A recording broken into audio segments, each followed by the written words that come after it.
और आज इस घटना का 5 रोज लगभग बीत गया, अभी तक पुलिस के द्वारा कोई कार्रवाई नहीं की गई थी। एकदम लॉ एंड ऑर्डर बिहार में फेल है।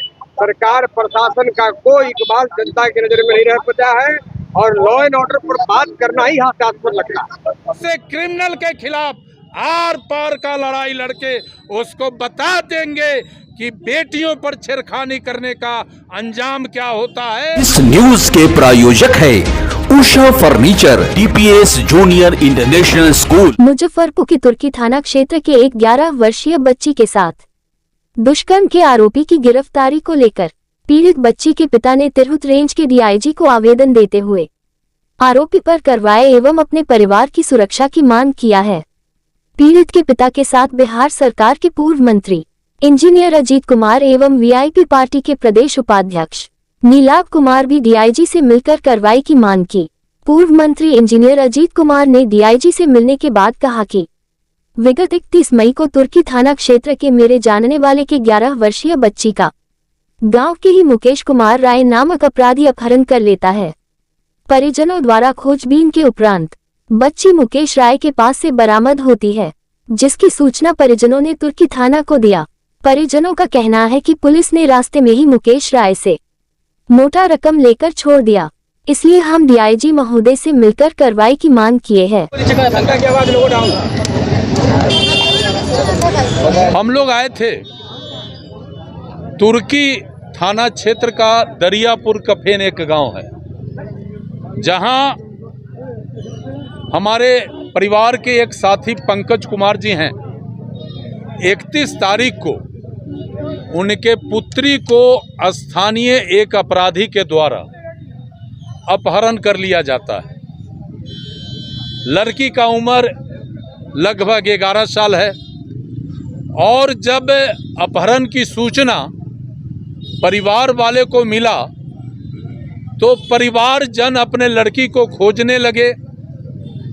खोजने के क्रम में स्थानीय एक अपराधी के पास से वो लड़की बरामद होती है और इसकी सूचना जब तुर्की थाना को परिजन द्वारा दिया जाता है तो तुर्की थाना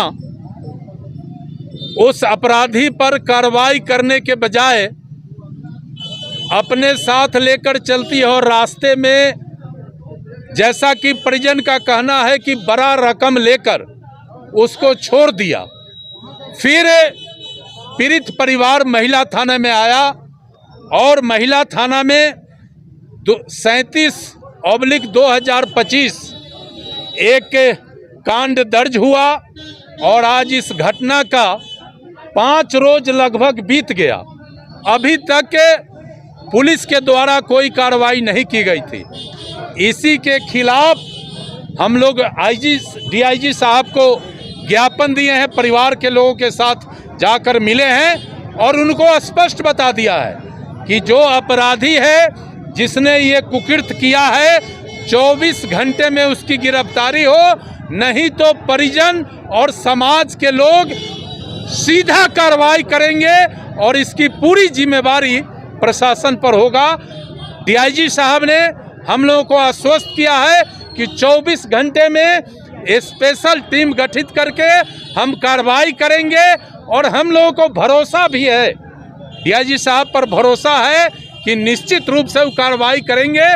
और यदि कार्रवाई नहीं करते हैं, पुलिस कार्रवाई नहीं करती है, तो मजबूरन अपने सम्मान के लिए, अपने बेटी के सम्मान आबरू के लिए हम सड़क पर उतरेंगे और वैसे अपराधी, वैसे क्रिमिनल के खिलाफ आर पार का लड़ाई लड़के उसको बता देंगे कि बेटियों पर छेड़खानी करने का अंजाम क्या होता है। और जैसा कि DIG साहब ने बताया है, हम लोगों को भरोसा है कि ये कार्रवाई करेंगे।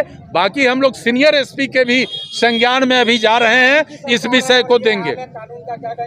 देखिए, हमारी सरकार है तो हम रोड पर हैं और अन्याय के खिलाफ न्याय की मांग करने के लिए उतरे हैं। इसलिए सरकार है, सरकार कार्रवाई करेगी और कार्रवाई नहीं होगी तो हम लड़ाई भी लड़ने को तैयार हैं। जब सम्मान पर पड़ेगा जब बेटियों के सम्मान पर पड़ेगा तो हम चुप कैसे बैठ सकते हैं? सम्मान से कोई समझौता नहीं। अब जो घटना हो रही है उसके बारे में अधिकारियों से पूछिए, लेकिन इस स्पेसिफिक घटना और साथ में जो तुर्की में दलित बेटियों के साथ हुआ है उस घटना पर भी हम लोग काफी एक्टिव हैं और न्याय हर हालत में पीड़ित परिवार को मिलेगा। वहीं वीआईपी पार्टी के प्रदेश उपाध्यक्ष नीलाभ कुमार ने कहा कि सरकार बेटी बचाओ बेटी पढ़ाओ का दावा करती है, लेकिन पिछले कुछ ही दिनों में कुरनी थाना क्षेत्र में 3 दुष्कर्म की घटना होती है, जिसमें 2 पीड़ित बच्चियों को मौत भी हो गई है। सरकार कितनी सजग है यह इसी से मालूम चलता है। आरोपी अभी तक गिरफ्त से बाहर है। विधानसभा में एक घटना घटी है, क्या कुछ कहेंगे? एक तरफ मोदी जी और नीतीश कुमार कहते हैं बेटी बचाओ बेटी पढ़ाओ, वही तो शायद लड़कियों के साथ में बलात्कार हत्या मामला है। देखिए, सरकार अगर ये जुमला मारती है बेटी पढ़ाओ बढ़ाओ और बेटी बचाओ, तो आप इसी से समझ लीजिए पिछले 10 दिन के अंदर कुरनी विधानसभा में 3 नाबालिग बेटियों के साथ रेप होता है, जिसमें 2 बेटियां जो है मृत हो गई और 1 अभी जीवित है।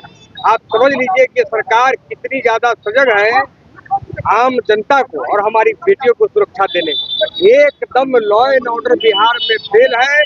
सरकार प्रशासन का कोई इकबाल जनता की नजर में नहीं रह पाता है और लॉ एंड ऑर्डर पर बात करना ही हास्यास्पद लगता है, क्योंकि जिस आप बिहार सरकार की बात करते हैं, जिनके मुख्यमंत्री ही मानसिक रूप से अस्वस्थ हो, तो क्या यहाँ पे लॉ एंड ऑर्डर चलाएंगे? और रही बात कुरनी विधानसभा की, हमारी बेटी के कुरनी की बेटी के मान सम्मान पर अगर बात आती है तो हम लोग जो है नीचे सड़क से लेके ऊपर तक लड़ाई लड़ेंगे और दोषियों पर कठिन से कठिन कार्रवाई हो, इसके लिए हर संभव प्रयास हम लोग करेंगे, लेकिन अपराधी को छोड़ेंगे नहीं। स्वास्थ्य मंत्री तो कह रहे हैं जंगल राज समाप्त हो चुका है, मंगल राज चल रहा है बिहार।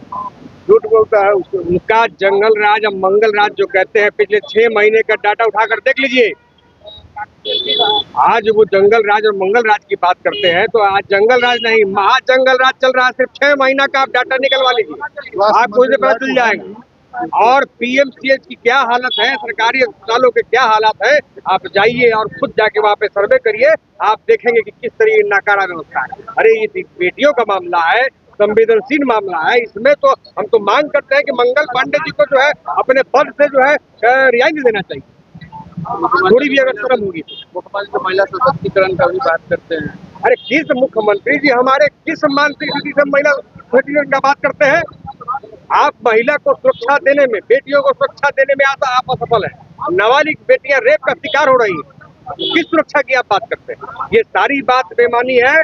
बिहार सरकार फेल है, बिहार सरकार का लॉ एंड ऑर्डर फेल है और हमारी बहू बेटियां आज के दिन में सुरक्षित है। खासकर आपराधिक मामला जो है काफी बढ़ गई है, लूट हो या हत्या हो या बलात्कार काफी बढ़ गया। क्या इसमें जिला प्रशासन नाकामयाब है? इसमें जिला प्रशासन पर तो बहुत बड़ा सवालिया निशान है। आप सोचिए कि जो मामला कुरनी में हुआ है, परिवार नाबालिग बेटी का परिवार रेप के बाद जाता है थाना में उसका FIR नहीं लिया जाता है तुर्की थाना में, और पूरा उसको 20 घंटे के बाद आना पड़ता है महिला थाना में, जिला में जाकर FIR करने पर कार्रवाई होती है। तो आप समझ लीजिए कि प्रशासन का इकबाल अब नहीं बचा है जनता की नजर में, भरोसा उठता जा रहा है जनता का। बहुत सिंपल है, लोकतंत्र लोगों का अधिकार छीना जा रहा है। इतनी बड़ी घटना, गंभीर घटना, जिसके लिए लोग थाना पर गया कंप्लेंट करने, थाना वाला इग्नोर ही नहीं किया, उसने प्रेशर दिया कि इस मामला को समाप्त करिए। क्यों? चूंकि वो थाना का दलाल है, पैसा के चलते सरकार में कुछ भी हो सकता है। इतने बड़े रेपिस्ट को, इतने बड़े अपराधी को तो तत्काल थाना को पकड़ के हो सके तो दौड़ा के कहीं गोली मार देना चाहिए था, तो उसको पकड़ भगाना नहीं चाहिए। इस बात के लिए लोग कहने आए हैं। और जो आदमी सामान्य कुछ करता नहीं है, कहाँ से इतना पैसा कमा लिया, उसके पैसा का भी जांच होना चाहिए। जितना रुपया लाया कहाँ से, अवैध कमाई करके यदि उस तरह का नहीं होता तो ये घटना भी नहीं घटती। इसलिए गांव का जो यहाँ गांव का ही मामला नहीं है, तमाम मनुष्य के तरफ से जो भी मनुष्य है, चाहे किसी जाति धर्म के हो, इस कुकृत्य के लिए लोग यहाँ जो फोरम बना हुआ है थाना के बाद CSP है, SP है, मिलना चाहिए। तो उसको कड़ी से कड़ा नहीं, उसको फांसी मिलना चाहिए उसे, और उसके संपत्ति की जांच होनी चाहिए। पुलिस से इतना लोग क्यों, पहले लोग लाल टोपी दिख रहा था भाग जाता था, आज पुलिस को देख के लोग खौफ क्यों नहीं खाता? इसलिए मिली भगत पुलिस के मिली भगत पुलिस की मिली भगत अपने दलाल के द्वारा पुलिस इस तरह का गुंडागर्दी करवाई। क्या पता हो क्या? मेरा नाम सुरेश शर्मा नीरज, पूर्व सचिव बिहार प्रदेश कांग्रेस कमेटी।